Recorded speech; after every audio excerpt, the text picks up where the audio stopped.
So I just went out to the mall and I wasn't planning on buying anything. I was just planning on trying the new Dior, trying the new Dolce& Gabbana Devotion, and trying a few other fragrances. And I ended up picking up something, and that is the new Dior Homme Parfum 2025. And we're going to be doing my first impressions on it. Even though I kind of tried it in the store, I need to give it a nice spray here at home. So first impressions, Dior Homme 2025, Parfum 2025. That's what we're doing today. So without further ado, let's get it.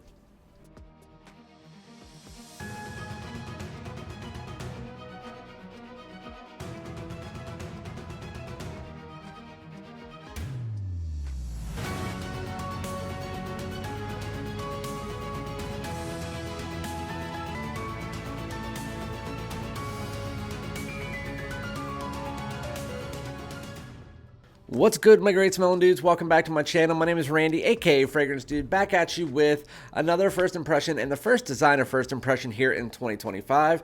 But before we get into that, smash that like, comment below, let me know if you've tried this, if you like it, if you want to try it, if you think it's going to be redundant, all that good stuff. And also hit the subscribe button if you're not. So I went out to the mall with my wife last night, and I was just going to look at Dior Homme 2025, try it out, see Parfum 2025, try it out, see if I like it. Also, Gucci Guilty, that new one, Love or whatever it's called. I tried that one out. I'll talk about that on my live stream, as well as the new Dolce & Gabbana Devotion Pour Homme, which I didn't even know this, but I was at Ulta and I was trying out Devotion, and I was like, why are these testers so empty? And it turned out that there's two in the same exact bottle that are women's, Devotion EDP and EDP Intense. So don't get them confused with the new Devotion that is in the same bottle, similar color, and it's called Pour Homme, and that's for men, but it's the same bottle. I don't understand why they did that. But I tried that out, and I'll also talk about that on my live stream. It's a very good fragrance, so don't let that one sneak by you. With that said, you're not here for that today. You're here for this. Every few years, they always redo these fragrances, and now they redid it with Francis Kirkjohn. From Mason Francis Kirkjohn. But with that said, Francis Kirkjohn, let's see what he did with this. This is Dior Homme Parfum 2025, which I decided to pick up while I was out there because I did spray it on once. My wife's like, you know what, I actually really like that. And so I washed it off my hand real quick, and I was like, I'm going to wait until I get home and do my review and see what it's all about. But let's get this unwrapped. And, oops, hit my microphone. So this is the box. It looks like the original Dior Homme Parfum. Pretty much all of them do. They usually don't change the bottles too drastically. Sometimes they change the straws. Sometimes they change the gradient.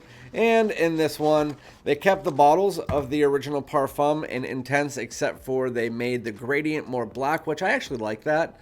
It's like a nice luster going through it.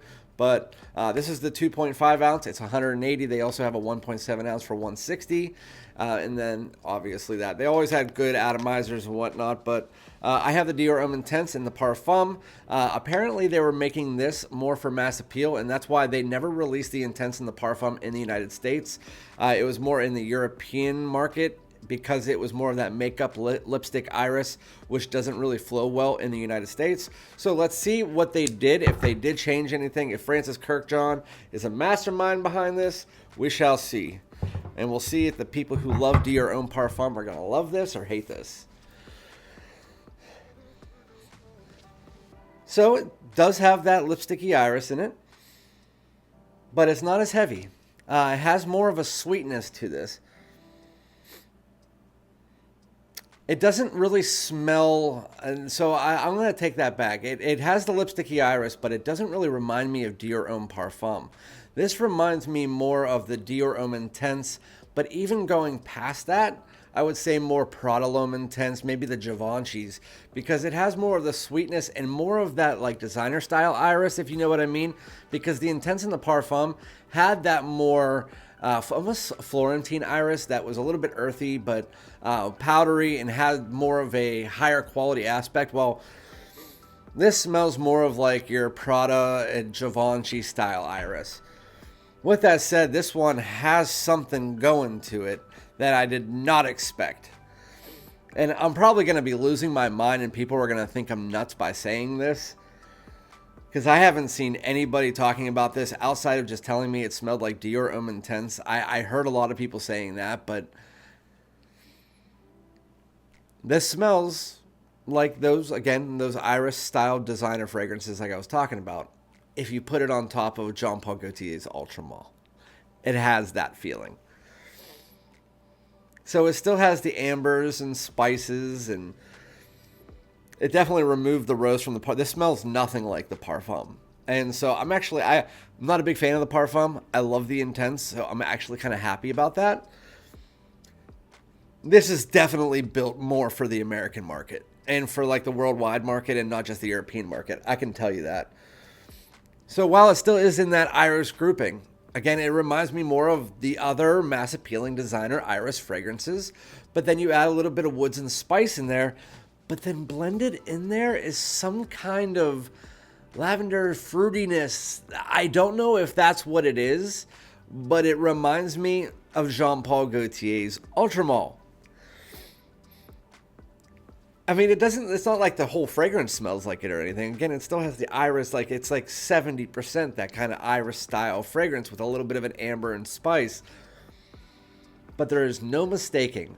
I can smell it, like even sitting right here, I can smell the Jean Paul Gaultier Ultra Male, which is that fruity, lavender, sweet, vanilla style fragrance that's more of your night out, more your American market style fragrance, more built for mass appeal, a little bit towards the younger generation. And while this one isn't necessarily built towards the younger generation, it's definitely getting closer.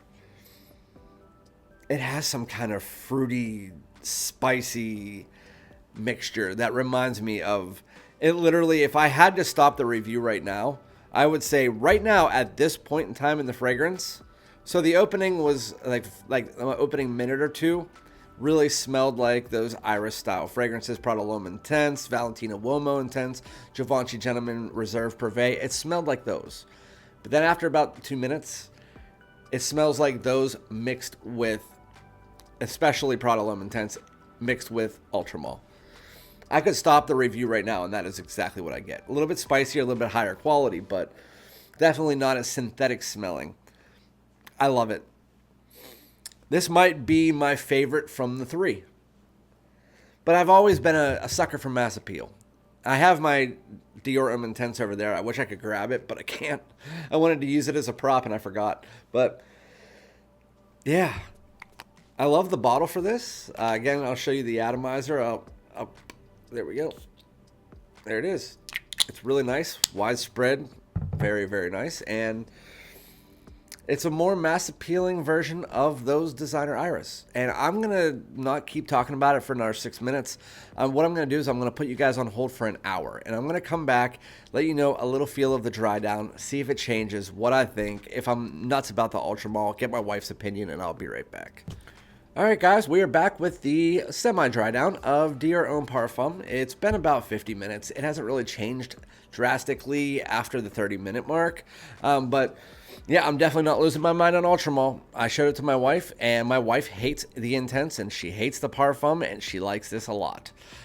She said to me when we were in the store, I sprayed it the one time. She goes, I like that. But that was like all. And then I put hand sanitizer on top of it. Didn't want to smell it until I got home. But I showed it to her now, and she said it smells. She goes, that reminds me of that naked lady bottle, naked man bottle. I said, Ultra Male? And she goes, yes. It smells like that, but like different. I said, that's exactly what I just said on the first half of my video. So it's not just me.